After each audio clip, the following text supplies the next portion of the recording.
Good day, ladies and gentlemen. Happy New Year po. Happy 2025 po sa inyong lahat. And I wish you all the best this 2025, mga kaibigan. At dalangin ko sa inyong lahat po, ladies and gentlemen, na pagpalain po kayo ng Panginoong Diyos ngayong taong 2025. Bumuhos sa inyong lahat ang biyaya ngayong 2025 na to. Biyaya ng kalusugan, biyaya ng maganda at mabuting relasyon, and at the same time, biyaya po ng mga material na pangangailangan ninyo. Dalangin ko po, nakatagpuin po ng Lord ang inyong mga pangangailangan sa araw-araw. And at the same time, ladies and gentlemen, year 2025, maraming salamat po sa lahat ng mga nag-subscribe sa atin for the whole year.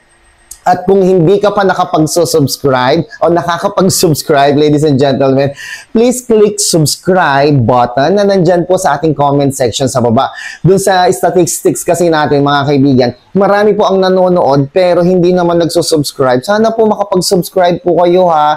I-click nyo lang po yung subscribe na. Maraming salamat po, mga kaibigan, para masuportahan po ninyo ang aking advocacy, no, pagdating sa financial wellness. At paki-like na rin po ang video na to kung kayo po ay interesado. Like mo na. Thank you so much. Maraming salamat po. At ngayon, batiin naman po natin ang mga nagko-comment sa ating YouTube channel na DJ Chico. Maraming salamat kay VJ Gawa. Ayan, at VJ Gawa. Good PM, sir. Watching po. Albay Malinaw. Hello, shoutout sa inyo mula sa Albay Malinaw. At grabe, ito naman mula kay Selina Montefalco. Hello, Selina Montefalco. Grabe.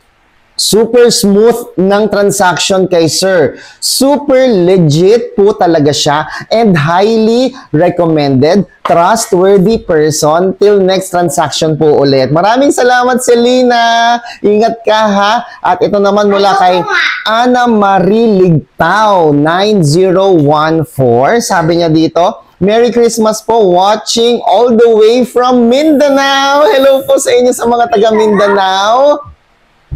Mula naman kay Mercedita Cruz 9570. Always watching DJ Chico. Maraming salamat po sa inyo. Mula kay Carlo LZTV. Ayan. 3806, just finished a transaction with DJ Chico. Very smooth lang transaction. Thank you so much po. Welcome po. At mula naman kay Lourdes Borbe. Hello po, taga Tarlac City po ako. Hello po sa mga taga Tarlac City. Ang salita dyan sa Tarlac ay Kapampangan. Ay, pangit. Ano ay Kapampangan, maya paabak pong kekongan. O kaya naman ay Ilocano na imbaga bigat kada kayo. Amin. Ito naman mula kay Jason615, paano po magpa-convert ng G-Gives? No, simple-simple lang po, ladies and gentlemen, pagpapa-convert ng inyong G-Gives. Just click the link found in the comment section sa ibaba. Sir, pa-trade po ng G-Gives. Oh, sure, walang problema. Yes, like and subscribe.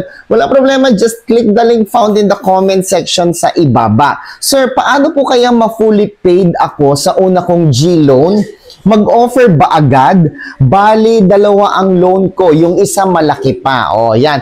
Kapag nag-fully paid po kayo sa G-loan, ladies and gentlemen, hindi po agad nakakapag-reloan, no? Hindi sa lahat applicable po yan. May ibang mga customers or client po ang GCash, ang G-loan, na kapag nag-full payment na po, ay nakakapag-reloan kagad. Ngunit, subalit datapwat, hindi po yan applicable sa lahat, no? Kahit pa sabihin mong ikaw ay good payer, kahit pa sabihin mong wala kang delayed payment, nako, pwede pong hindi ka na ma-offeran o kaya naman ma-offeran ka man pero sobrang baba po niyan. Kung nagkataon na na-offeran ka ng sobrang babang offer mula sa G-Loan, ang dapat nyo lang po gawin ay huwag nyo pong tanggapin o i-avail yung offer sa inyo, ladies and gentlemen. Kung sakaling ma-offeran kayo at mababa ang naging offer sa inyo, ladies and gentlemen, all you have to do is not to avail. Huwag po ninyong i-avail yan, ladies and gentlemen. Dahil possible po na tumaas pa ang offer sa inyo ni G-Loan. Oo, totoo yan. Nangyari po yan sa akin. Nag-full payment po ako. Advance full payment. Tapos na naging offer lang sa akin, ladies and gentlemen, ay 1,000 pesos. Alam niyo po ba, ang ginawa po natin, makalipas ang 1 linggo o halos 2 linggo na, nagkaroon ng increase sa ating offer from 1,000 pesos, naging 10,000 pesos po yan. So, malaking tulong po yon. Yung wag ninyo munang i-avail dahil possible po na magkaroon pa ng increase. Wala naman kay Popoy Bugs 358. Paano po, sir? Nako, simple lang po ang pag-avail ng ating GLoan cash conversion, ladies and gentlemen. I-avail nyo po yan. Paano? Just click the link found in the comment section sa ibaba. Sir, paano po kaya? Paano po kaya? Kasi due date ko na ngayon sa GGives ko. Kaso hindi pa nagre-reflect sa account ko. Nagbayad po ako sa partners nila. Hanggang ngayon, hindi pa nagre-reflect. Nag-message na ang GGives ko. Ano kaya? Bayaran ko ulit? Ayoko kasi magkaroon ng bad record. Nako, Katrina Reyes, ang dapat mong gawin, paalala din po sa lahat ng mga magbabayad sa mga partner merchants nila. Ang dapat niyo pong gawin, mag-allot po kayo ng 3 to 5 days bago ng inyong due date kung kayo po'y magbabayad. Halimbawa po, ang inyong due date ay 25. 20 pa lang po magbayad na kayo para meron kayong 3 to 5 days, no? 3 to 5 days po kasi ang posting ng payment. Paano kung may holiday pa? Paano kung weekend pa, Sabado, Linggo? Hindi po counted iyon. Kaya ang pinakamagandang gawin, kung magbabayad kayo sa mga partner merchants, sa Bayad Center, sa Pera Hub, o sa iba pa, ang dapat ninyong gawin, maglaan po kayo ng 3 to 5 working days para sure po na ma-post ang inyong payment sa araw ng inyong due date. So, para sa iyo, Katrina Reyes 2330, ang dapat mong gawin, nag-message na sa iyo ang GGives. Hindi pa napopost ang iyong payment. So, tulad ng sinabi mo, ayaw mo magkaroon ng bad record, pwede mo naman ng bayaran ngayon para magkaroon ka na ng advance payment sa susunod na buwan, no? So, yung binayad mo nung nakaraan sa partner merchants, hindi man siya posted sa yung due date, nagkakaroon ka naman na ng advance payment. Mula naman kay Ruby Largo, paano po, sir, sa GLoan? Nako, simple lang po kung kayo po yung mag-a-apply ng GLoan. Just maintain a high G-score.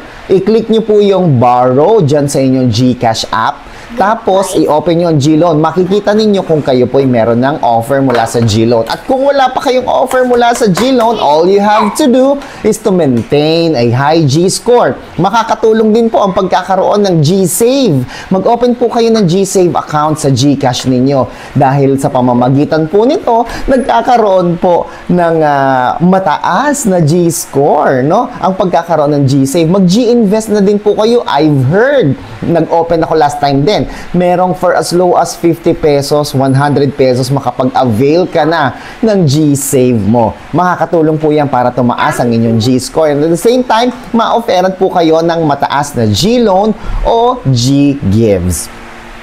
At ngayon, may isa pang katanungang humabol, ladies and gentlemen, mula kay Leia Consimino. Sir, good evening. Hindi man ako naka-GLoan, bakit siningil ako? Totoo talaga, wala ako naka-GLoan. Naku po, ang tawag po dyan, kayo po'y na-hack, no? May gumamit po ng inyong GCash. Usually, mga kaibigan, ang nakakapag-apply lang ng GLoan ay yung mga user mismo. Kung kayo po yung user, kayo po mismo makakapag-apply nito. No? Paano ba nakakapag-apply nito?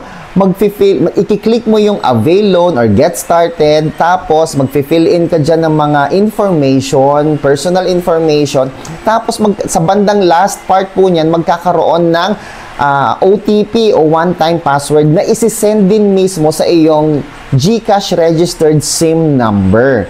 Tapos yun yung ilalagay mo sa iyong GLoan application. So, possible din na, Leia, no, na merong kasama mo sa bahay o gumamit ng iyong GLoan, kaanak mo, asawa mo, kapatid mo, hindi natin masabi na may gumamit pong iba na GLoan mo.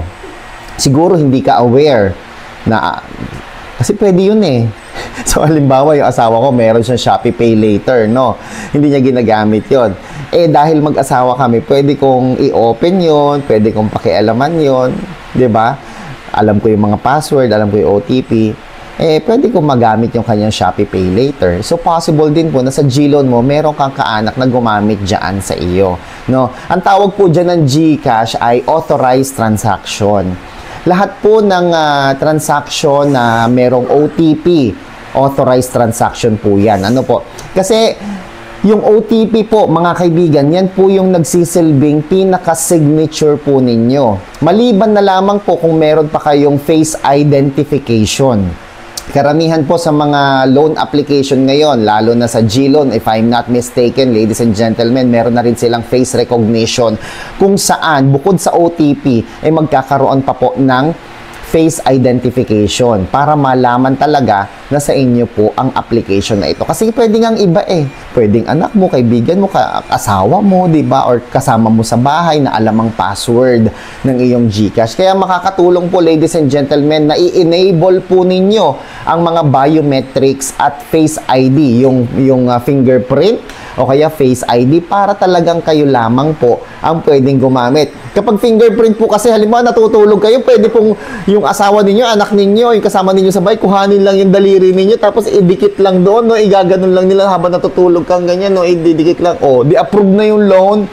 Ang tawag po doon ay authorized transaction. Pwede mong gawin, mag-report ka sa GLoan, kaya lang, hindi natin masabi, mag-guarantee kung papakinggan o papanigan pa kayo ng GLoan. Kasi para kay GLoan, yan po ay isang authorized transaction. Yan po ay i-report lang nila, imbestigahan nila kung nagkaroon ba talaga ng fraud sa application ng GLoan. So, kung hindi talaga ikaw yung nag-loan yan, pwedeng hindi mo bayaran, kaya lang talagang kukulitin ka at kukulitin ng GLoan, no? Ang pwede mo nang gawin siguro kung siyempre, ayaw mo namang hindi magbayad o ayaw mo namang masira ang iyong pangalan kasi bad record na yan Magiging obligasyon mo talaga yan, kapatid. Mauobliga kang bayaran ang GLoan na yan na kahit hindi ikaw ang nag-loan. So, ang tawag dyan, lesson learned, tuition fee, ladies and gentlemen.